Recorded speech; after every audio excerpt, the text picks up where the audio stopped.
Bonjour à tous, aujourd'hui je vais vous parler d'Indian, comme c'est inscrit ici. Alors la petite lumière verte que vous voyez là, c'est mon micro-cravate, parce qu'en effet, certains d'entre vous m'ont dit que dans mes premières vidéos, le son n'était vraiment pas top. Dans les premières vidéos, c'était mon téléphone qui enregistrait le son. Là maintenant, j'ai investi dans un micro-cravate.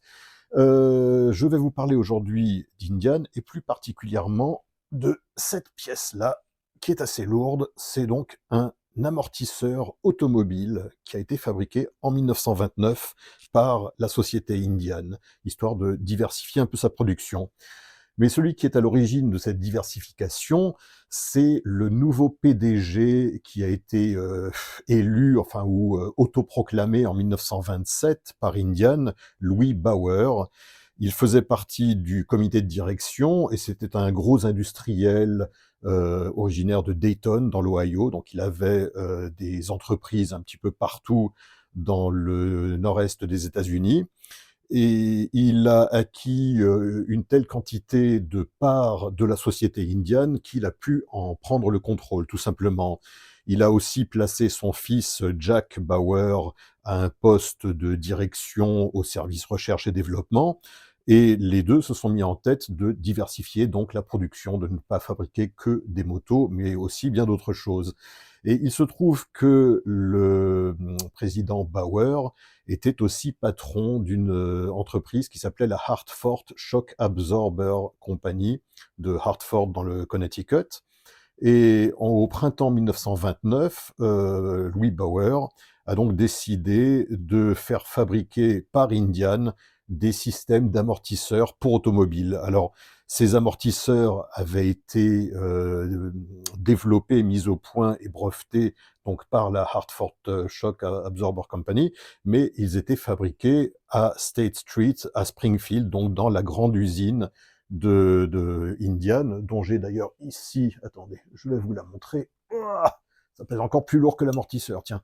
Voilà, ça c'est une brique originale qui vient donc de l'usine de State Street, en tout cas la partie la plus historique, donc la toute première partie qui avait été construite et qui a été malheureusement démolie en 1985. Mais peut-être que dans une autre vidéo, je vous parlerai de manière beaucoup plus complète de l'usine Indian de Springfield et de ce qu'il en reste aujourd'hui surtout. Donc pour en revenir à cet amortisseur, il a donc commencé à être fabriqué dans l'usine Indian à partir du printemps 1929. Le problème, c'est que on a délégué à la production de cet amortisseur certains des meilleurs ingénieurs, des meilleurs employés du département moto. Donc le département moto était un petit peu négligé, on va dire. Il y a eu certains problèmes de finition, certaines pièces manquantes, même sur certaines motos qui quittaient l'usine. Et en plus de ça, un problème d'approvisionnement pour les concessionnaires. Pour cet amortisseur, il fonctionnait donc, on le vissait sur les paquets de lames, donc on vissait cette patte en acier rouge, je vous la montre de plus près, avec l'inscription indienne, donc avec une décalcomanie indienne. Donc là, c'était donc glissé sur les lames de ressort. Il y avait ici un contrepoids en fonte avec un écusson indian rifté. Là, vous le voyez bien. Et donc, on avançait plus ou moins l'amortisseur sur le paquet de lames pour contraindre un petit peu le mouvement de ces lames et faire en sorte que ça rebondisse moins, mais que ça amortisse un petit peu mieux. Il y avait pour distribuer donc ces systèmes d'amortisseurs toute une armada de représentants qui ont sillonné les États-Unis à bord d'attelages commerciaux Indian Scouts. Donc ça, c'était pour renforcer l'image et la réputation donc Indian qui était véhiculée par cette simple petite pièce. Les représentants avaient également sur eux je sais pas, une sorte de kit de démonstration avec deux paquets de lames. Je vous le montre là à l'écran. Donc à gauche, il y a un paquet de lames sans l'amortisseur, et à droite, il y a un paquet de lames avec ce système d'amortisseur. Et donc le représentant pouvait actionner vers le bas et vers le haut, donc ces paquets de lames individuellement, pour montrer l'efficacité du produit.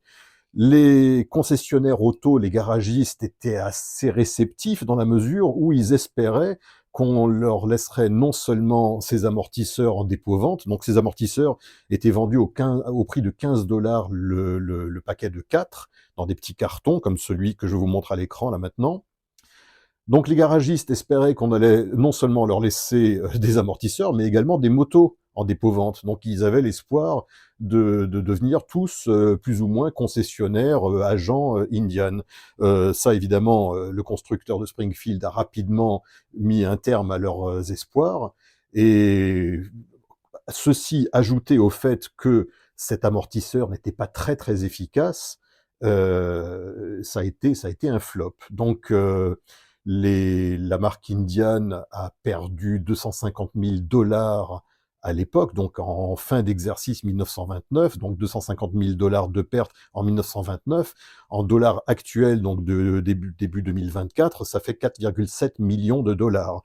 Donc pour une entreprise qui en plus allait affronter le choc du krach boursier de 1929, c'était vraiment une très mauvaise idée. Louis Bauer n'était pas à une mauvaise idée près parce qu'il voulait ensuite, après ça, lancer la production d'un réfrigérateur Indian. Et bon, ça, heureusement, il n'y a pas eu de suite, et c'est ce qui a permis à Indian de survivre à la crise financière du début des années 30. Voilà, c'était tout pour aujourd'hui. Je vous en raconterai d'autres la prochaine fois. Salut!